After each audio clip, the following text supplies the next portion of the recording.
बाबा रामदेव की पतंजलि आयुर्वेद कंपनी की ओर से गलत दावों वाले प्रचार के मामले में सुनवाई करते हुए सुप्रीम कोर्ट ने इंडियन मेडिकल एसोसिएशन पर भी टिप्पणी की।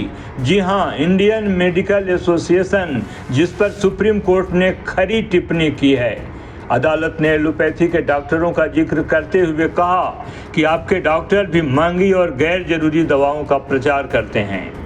बेंच ने तीखे शब्दों में कहा, जब आप एक उंगली किसी और पर उठाते हैं तो 4 उंगलियां आपकी तरफ भी उठती हैं। इसके आगे बेंच ने कहा कि IMA के डॉक्टर भी महंगी दवाओं का प्रचार एलोपैथिक फील्ड में करते हैं।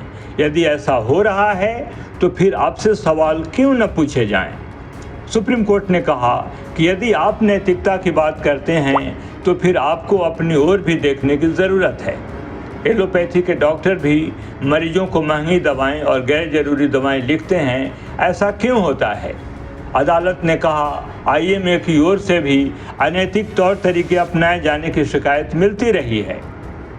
यही नहीं, इस दौरान शीर्ष अदालत ने पतंजलि आयुर्वेद के अलावा अन्य FMCG कंपनियों का भी जिक्र किया और कहा कि वे भी अपने उत्पादों के बारे में गलत दावे करती हैं।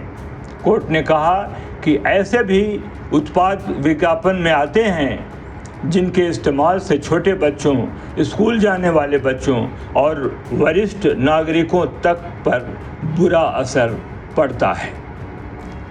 सुप्रीम कोर्ट ने कहा कि इस मामले में तो सभी राज्यों को लाइसेंसिंग अथॉरिटीज को भी पार्टी बनाना चाहिए।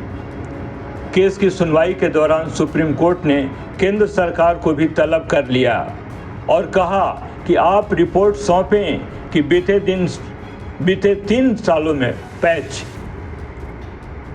सुप्रीम कोर्ट ने केंद्र सरकार को भी तलब कर लिया और कहा कि आप रिपोर्ट सौंपें कि बीते 3 सालों में भ्रामक विज्ञापनों के मामले में आपने कितने एक्शन लिए हैं। सुप्रीम कोर्ट ने कहा, अब हम हर चीज़ को देख रहे हैं, नवजातों, बच्चों, महिलाओं तक से जुड़े उत्पादों को लेकर भ्रामक प्रचार किए जाते हैं। कोर्ट ने कहा कि केंद्र सरकार को हम इस मामले में जगा रहे हैं।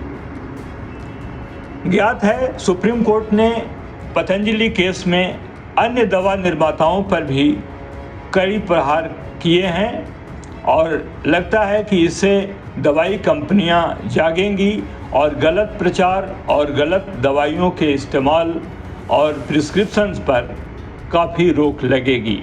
बहरहाल इस खबर पर आप क्या कुछ कहना चाहेंगे? खबर वाल के कमेंट बॉक्स में ज़रूर लिखें।